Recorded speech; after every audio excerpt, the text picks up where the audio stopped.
his house, the whiskey had settled in his gut with a low, roiling reminder that he meant to quit drinking any day now. Ilya didn't feel drunk, but that was part of the problem. He hardly ever did.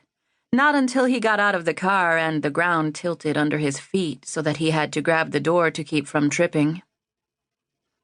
Ilya turned his face to the sky for a moment, letting the late-night rain tickle his closed eyelids. He opened his mouth, tasting it. So maybe he'd die from the poisons in the water, whatever. Something else could kill him first, and worse than that. Life, he said aloud like an answer to a question Teresa hadn't asked.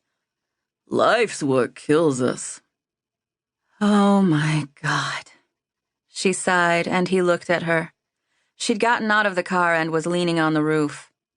Her hair, that cloud of soft, dark, curly hair, was getting wet. She pointed at him. You need some help getting inside? Nope. I'm good. He closed the car door. From across the street, a faint movement in the window of the Guttridge house tempted him to drop trow and send a full moon Dinah's way. If she was watching, she deserved it.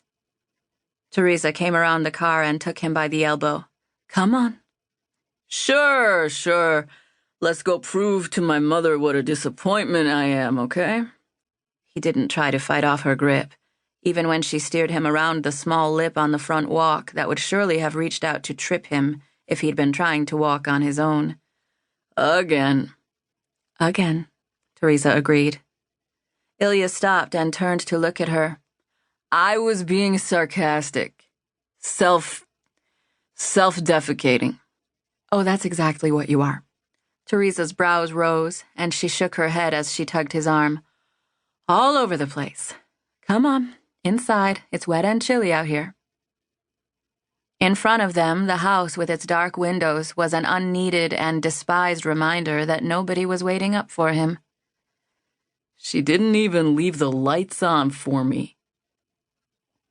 Teresa huffed something under her breath and led him to the front door, where she waited for him to fumble in his pocket for the keys that insisted on hiding from him. Rain slipped down the back of his neck beneath his collar, trickling down the line of his spine and making him shiver. She must have been impatient, because with another of those sighs, she pushed his hand aside and dug deep into his jeans to pull out the keys. Is that a key in my pocket, or am I just happy to see you? It was a stupid joke, but he laughed at it. Teresa looked at him for a second or so with her hand against him. The only barrier between her fingers and a few of his intimate parts was the pocket's thin inner fabric. Then her fingers curled around the metal and dragged out his keys fast and hard enough to scrape him through the material. Ilya winced and yelped, but Teresa ignored him. She opened the door and guided him inside, then hung the keys on the hook by the front door. There. Now you won't lose them. I never put them there, Ilya said with a gesture at the hook. If you put them on the hook, she said calmly, you won't have to hunt for them in the morning. Then there was silence, unbroken except for the rhythmic plink-plink of water dripping off them both and onto the floor.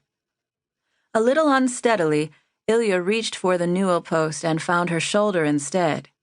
His fingers squeezed. He pushed the wet hair off her face with his other hand. I'm sorry I said you should screw off, he said. She snorted softly. Whatever. It's not the first time you were ever awful to me. Was I awful to you? He asked her, weaving a little, his fingers slipping down her shoulder to squeeze her upper arm like that would keep him on his feet. Back then, I mean. Was I a terrible stepbrother? For a moment, she didn't answer. We barely had time to be siblings, really.